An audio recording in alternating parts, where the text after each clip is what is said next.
A lot of us overcomplicate skating fakie because we're not really sure how to be positioned on top of our board.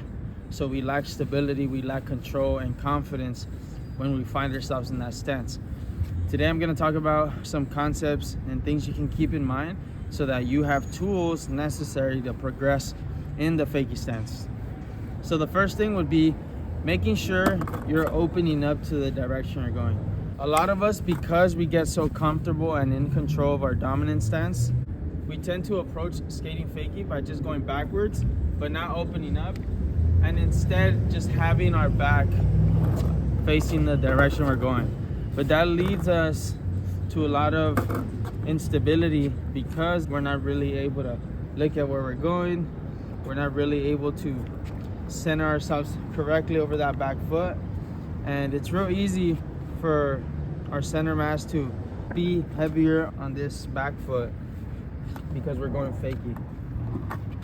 And for those reasons, you want to think about how you can leverage stability by making sure you open up so that when it comes down to going down for the trick, you're centered over that lead foot and you can just think about going up as opposed to kind of kicking back, which is a habit that I struggled with, and it didn't allow me to really progress to popping the fakie or popping fakie tricks. This became a big problem when I did half cab 180s, half cab flips, and fakie tray flips.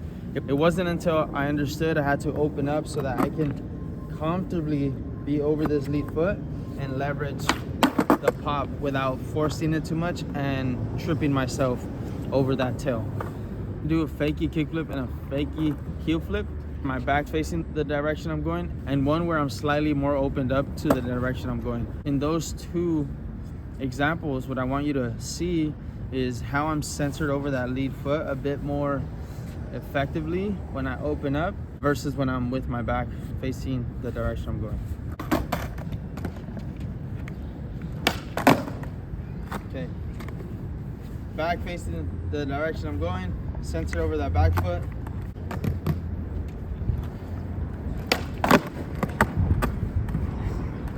So that was with the back facing the direction I'm going, but that leads you to a bigger risk of slipping because you're too heavy on that back foot, not really allowing yourself to be engaged comfortably and in a way where you can improve that control little by little.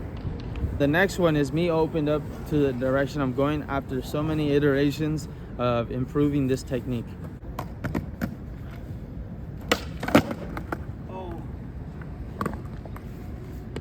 You can see when I landed, I was even opening up over, and I was over this right side.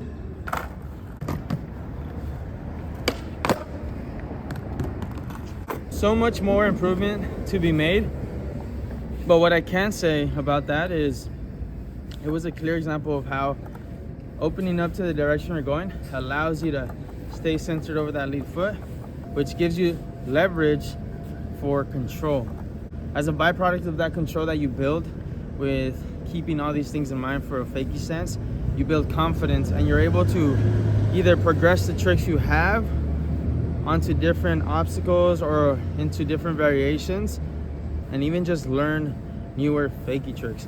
So it wasn't until I applied concepts like opening up to the direction I'm going, making sure I'm centered over that lead foot, engaged, and applying tension through my forefoot that I built confidence and I was able to apply these two different tricks. And so I began to have access to tricks like half cab flips and then fakie frontside flips like I've always had, except now I feel confident doing them off of obstacles, off of manis, or even just in lines. So this is what you'll find as you apply these concepts, that a lot of these tricks won't necessarily be easier, but you'll feel more confident as you land them, where it feels like you're learning them instead of just landing them and feeling like you still don't understand.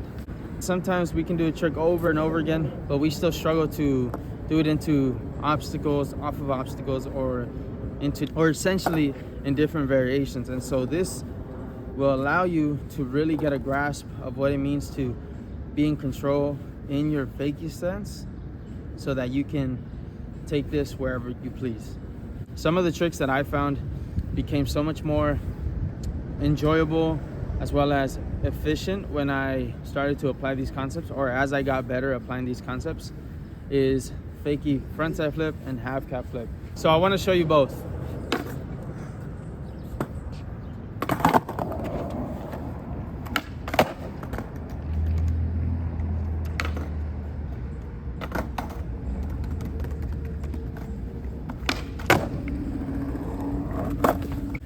Applying these concepts will give you a better understanding of how to work through that struggle when you skate in a fakie stance. I want you to start with one of these things I've mentioned, whether it's opening up to the direction I'm going, being a bit more engaged when you're in a fakie stance, centering yourself over that lead foot. I recommend you take it slow. There's no need to try your hardest fakie trick as you apply these concepts or integrate them. Keep in mind, you can start with just a fakie ollie. By incorporating staying centered over that lead foot, making sure you're engaged, opening up to the direction you're going. As you feel comfortable with fakie ollie on flat ground, you take it off a sidewalk, a curb, some set of stairs. Do it off. If you do a fakie mani and you pop off, think about how you can apply those concepts as you pop off. Or even if you do something like a frontside 180 and then do a fakie ollie on flat ground real quick. Do fakie ollies with a little more speed so that you understand you're building that control, you're building that confidence, and you don't just resort to what you've been comfortable with, which is staying centered over the middle or the back foot, closing yourself off to the direction you're going, and not really having so much control of that fakie flip. There are many skaters who skate with their back facing the direction they're going, but that's examples of professional compensation.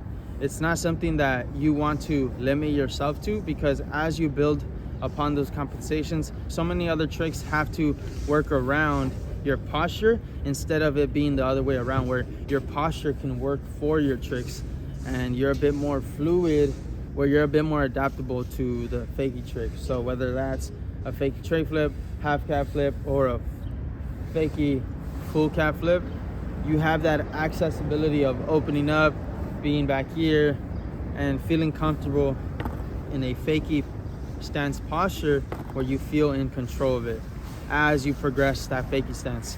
So I'm gonna do a fakie tray so you can see another example of what it looked like when I just resorted to compensation and how it looked after some iteration with these concepts.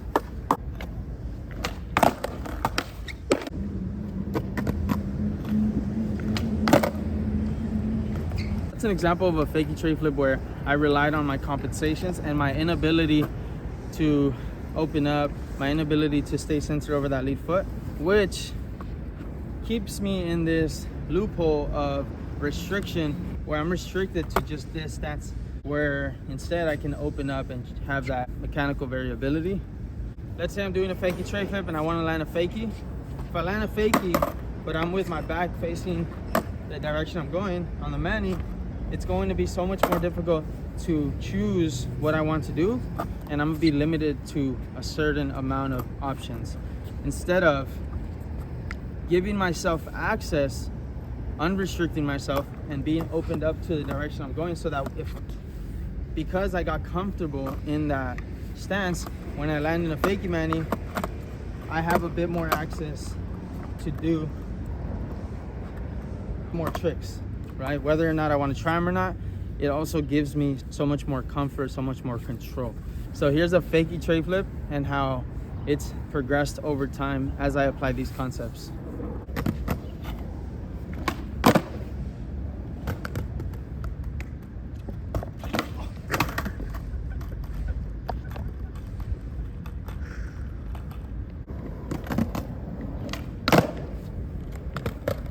On that second one, you can see I kind of want to resort to having my back facing the direction you're going.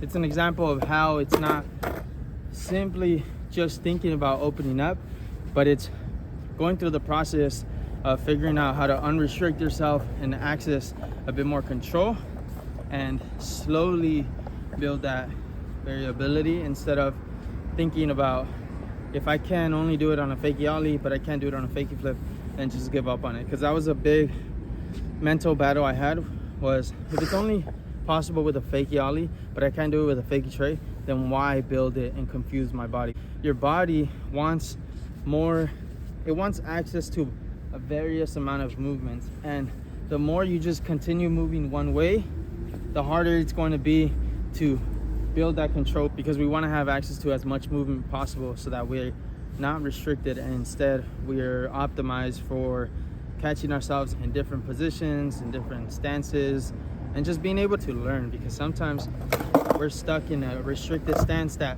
certain tricks become difficult, and this is not just with the top half of the body, but this is also with your back foot. If you're comfortable with flipping down or kicking down, that's going to build a habit in which you're not able to really slow down your flicks and maybe do them into grinds. So it's not to say it's impossible, but it makes things much more difficult when you're in a restricted state or in a tense state. Open up to the direction you're going, stay centered over that lead foot, make sure you're engaging yourself as you're centered over that lead foot, and slowly make your way there. It starts from rolling off of your tail, starts from a fakie ollie, and it progresses as you build that comfort and the confidence to learn how to skate fakie more efficiently. Think about accessing this movement in terms of becoming a bit more fluid as opposed to being tense because of your restricted posture that you've developed over your time skating. And even if you're a beginner skateboarder and aren't sure of what I mean, just understand you're going to be comfortable in one stance when you start, better position to learn tricks, to access them and be consistent, have overall control, and ultimately have confidence with your skateboarding, because you can trust yourself in all these different movement patterns. For those of you on the membership, I'm hyped that it's growing. Check it out if you're someone who wants to have a deeper dive on what we talk about. I go on live and we pretty much are focused on only the topic. You might be interested in that. For the members who already joined, it's been 5 as of this video being filmed, so maybe it's more by the time it comes out. For those of you who have already commented, really appreciate you. Continue to ask questions, continue to leave comments, and if you're someone who wants to get better at skating fakie or just skating in general and find yourself feeling restricted and not being able to get out of a plateau as a result of those restrictions, of being tense, of having fear linger around you and not knowing how to work with it so that you can continue to progress and be efficient with it, you might want to consider hopping on a call with me. You can DM me at profe.carlos on Instagram. It's profe.carloss, or you can send messages on YouTube now, so check that out. But at the very least, make sure that you do something about what you learned today in this fakie stance, and start slow. Don't start with your best fakie trick and try to incorporate these concepts into it. Start with just a fakie roll off, even just riding fakie, maybe even doing a fakie mani, because little by little, as you stack onto these concepts, you improve and it leads to a bigger change, because you can think of it as a snowball effect. It's not something that you can build right away, but it's something that builds little by little, and it gets stronger because it's structured and it's based off of fundamental concepts, principle, and it doesn't only help your fakie stance, it helps skating in general, because we don't only find ourselves in a fakie stance when we're skating fakie. Sometimes, whether it's going from a front 180, from a mani to fakie, or landing in an awkward position that mimics a fakie stance, we're in a better position to have that variability and maintain composure in our skateboarding.